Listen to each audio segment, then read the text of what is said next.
Recently, my mechanics have not been improving. But after remembering a quote from my favorite Chinese philosopher, Jeffrey Chong, that goes, "The best way to improve at anything is to learn from the best who do it," I spent hours analyzing the gameplay of the most mechanical player, which led me to discover these 3 tricks that make his mechanics so good. But before I get into these tricks, you should know that this most mechanical player I'm talking about is a pro named Nosh with almost $100,000 earned. And after implementing his tricks into my gameplay, my mechanics were so good that Sore Dylan reacted to my montage thinking that I was a pro player. His name is Mask, M-A-S-Q. I think that's how you say it.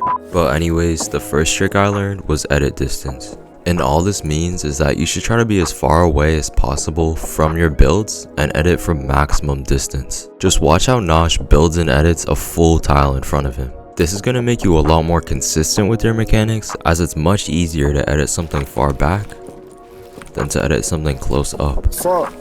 And on top of that, this is going to give you more piece control, as editing from max distance gives you the opportunity to take more pieces from further away before your opponent can. But the best way to practice this is by free building, build fighting, and box fighting while building and editing a full tile in front of you. The second trick I learned is something that Nosh used against my biggest enemy. Who is this? Take off the hat. And this trick is optimal movement. What I mean by this is abusing sprinting and never losing momentum while building. Nosh clips Peterbot here by sprint side jumping and never losing momentum. This is going to make you build and edit faster, as the faster your movement, the faster your edits and builds become to keep up with your movement. Just look at the difference in speed while doing the exact same builds and edits, one with and without sprinting. It takes a full second for the non-sprinter to catch up, and if you've ever played against a sweat, you know how 1 second could be the difference between being able to build away safely and getting clipped.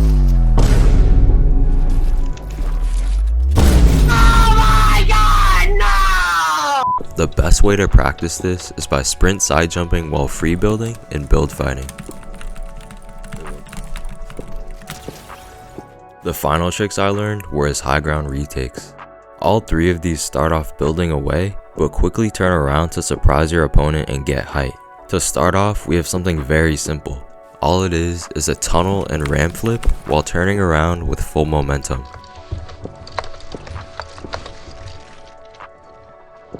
The second one can be a little hard to time at first, but basically it's just a triple edit, but you turn around with full momentum.